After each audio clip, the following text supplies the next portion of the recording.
My name is Conall Mannion. Since about 14 years old, I've wanted to work in the fashion industry as a fashion designer. However, within the last year, this dream has changed quite drastically due to my growing awareness of the issue of sustainability within the fashion industry. Today, much of our clothing comes from fast fashion companies such as H&M, Zara, and Forever 21. These companies produce clothing at an extremely quick rate, hence the name fast fashion, and often release about 6 seasons per year. Much of their clothing is produced using materials such as polyester, which are known as synthetic materials, human-made by microplastics. Currently, there's no good way to recycle or break down these synthetic fabrics, and more often than not, they end up in landfills. In fact, it's reported that 3 out of 5 pieces from fast fashion companies ends up in a landfill. Not to mention, the fashion industry alone is responsible for about 10% of humanity's carbon emissions. Besides the environmental impact of the fashion industry, most of these companies are not paying their workers a living wage. In fact, according to the Fashion Checker, an organization devoted to ensuring ethical human standards within the fashion industry, 93% of brands report to not pay their employees a living wage. A living wage is defined as a wage or salary at which an employee can actually sustain themselves and pay all expenses such as rent and food. Besides polyester, many materials are made from rayon or cellulose, which are wood-based fabrics. The increasing production of rayon and cellulose has led to increasing deforestation in areas such as South America and the Amazon rainforest. Not to mention, this deforestation is further amplified due to the need for space for cattle farming, which is used for leather. Now, the fashion industry is continuously growing. H&M alone made $24 billion in 2019, and as a sum total, the entire industry made about $24 trillion that year alone. So as the industry continues to grow, the production of these fabrics is also increasing, furthering our environmental damage. However, the problem does not just lie within fabrics and their subsequent production. The fashion industry is a major consumer and polluter of water worldwide. In fact, the fashion industry is responsible for 1/5 of the world's industrial water pollution. This pollution and consumption lies within the processing of fabrics and mainly the dyeing process. For example, cotton requires a lot of water to be processed in order to be used for clothing. Not only that, but fabrics such as cotton do not come colored. They need to go through a dyeing process, which is often carried out in factories, which are typically located in Africa, Asia, mainly Southeast Asia to be specific. Now, this dyeing process is often carried out using extremely harsh chemicals. These factories are usually quite unregulated, and the way that they dispose of their waste is usually not tracked or under harsh restriction. This often leads to many of these facilities running off their chemicals into local water supplies for both habitats for animals and vegetation, plants, trees, as well as humans. Not only that, but it's affecting agriculture in local areas, as lots of water is now unusable in parts of China and India. Consequently, over the course of the past year, I've been exploring methods as to how to produce and dye clothing in a more sustainable and eco-friendly way at home. This process is generally quite simple, and really anyone can do it at home, and it's in fact a great way to spice life into your old clothes. Buying pre-owned and keeping your clothes is generally the most sustainable thing you can do to ensure that you're helping the environment. Now, doing this process at home is quite easy. It just requires a lot of time, really. The process begins by washing your fabric. You want to wash it generally on a low heat and keep it as cool and be as kind to the fabric as possible. You want to wait until your fabric is dry, and after the fact, you're going to need to prepare your fabric in a fixative. Now, this fixative, which is also known as a mordant within the dyeing process, you create this fixative by simmering your fabric in water combined with either salt or vinegar. Salt is generally used for fruit dyes, while vinegar is used for vegetables. Now, you want to simmer your fabric in this fixative water mixture for about an hour on very low heat. Following that process, while this process is taking place, you want to gather your dye material. Now the material which you are using to dye can essentially be anything that naturally grows under the sun. Blueberries, nuts, any sorts of fruits, vegetables, even spices can be used. Actually, even rust is typically used across the fashion industry as a natural dyes alternative.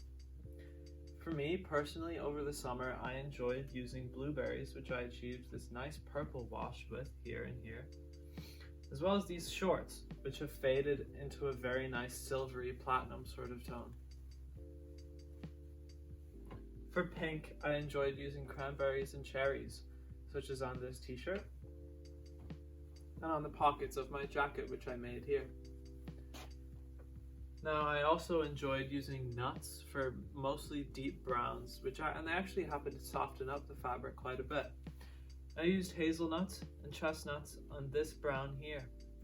I as well used spices for fabrics such as this muslin, such as paprika, and this guy here for this beautiful yellow. Now, after gathering your dye material, you want to chop it up as fine as possible. This will allow for the dye to settle and for the colors to release from the material as naturally as possible. After chopping up your material and removing your fabric from the fixative water, you want to place the dye material back into the same pots which you were using to simmer your fabric within the fixative. Now at this point you should have dumped the water for your fixative, and feel free to dump it in the garden or anywhere practical which you can see fit.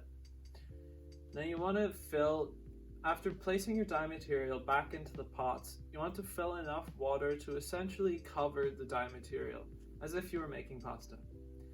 Now after covering the dye material with water, you want to put it back on a heat, the same sort of heat, about 2 to 3 on a low heat so it'll simmer. You want to leave this dye simmering for about 2 hours. Really, the bare minimum would be about an hour, and you can leave it for as long as 3 to 4 hours. After this process has taken place, you'll want to strain out your dye material. What you'll be left with will mostly be sludge if you're using fruit and veggies, but of course, this material is natural and it's biodegradable, so feel free to compost, maybe use it for some sort of cooking, or dump it in the garden. Now, after dumping your dye material, you're left with the water, and this water is actually your dye. At this point, you can choose to either bottle the dye and use it for spray or squirting as you would like tie-dye if you were in summer camp or something. Or you can choose to pick up your fabric, place it back into the pot with your dye water, and leave that simmering in the same way which you did with the fixative for about an hour. However, you don't want to leave this go on for too long, as the fabric could shrink and could cause more damage to it. Over the summer, I used this process to produce a lot of products. First, in about June, I used the process on some organically grown cotton muslin to make these pair of shorts and this coat. Then later in the summer, I made tote bags which I sold to people in the community. Fortunately, since I was able to sell these tote bags, they're no longer in my possession, but I did make this one for my mom. As I said before, I made the brown out of some hazelnut, and there are patches on these which are not belong to me. After the tote bags, I really began experimenting with dyeing and accomplished these dyes using spices and other materials, as I mentioned before.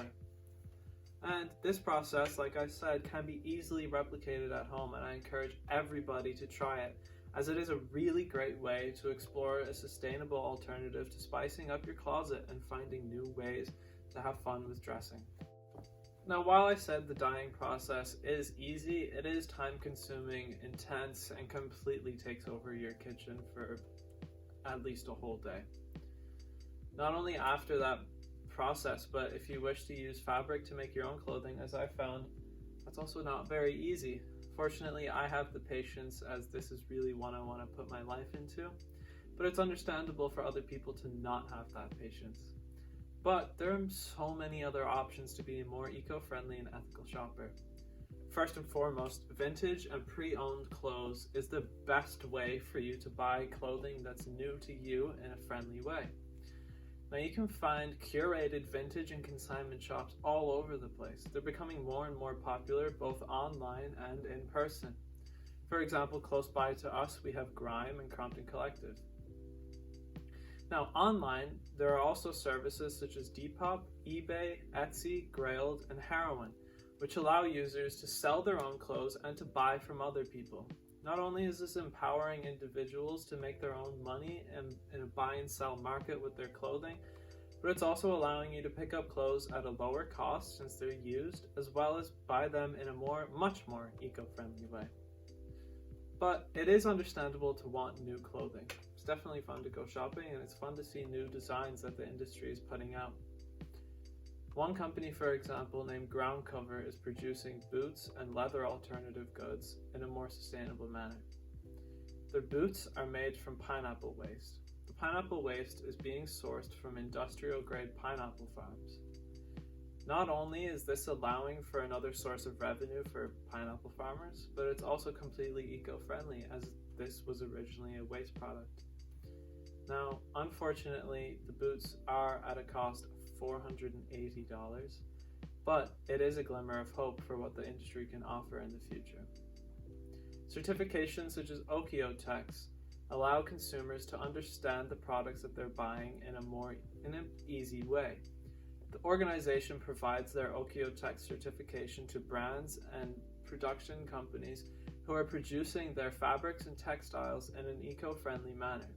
There are even specific Eco-Tech certifications pertaining to certain categories of production and categories of fabrics.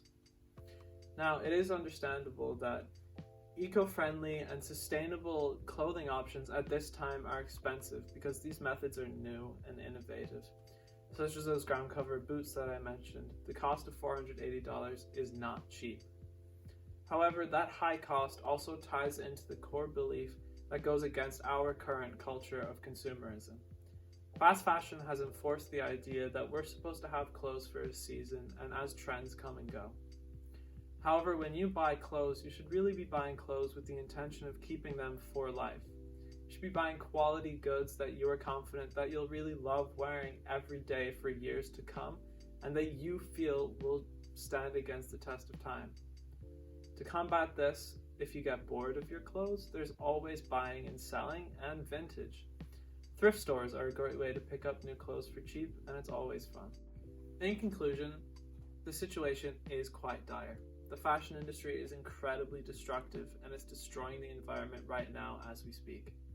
However, hopefully with this video and this guide, you can become a better shopper and push for the change necessary that must occur within the fashion and textiles industry in order to allow our planet to prosper for much longer than we will be here.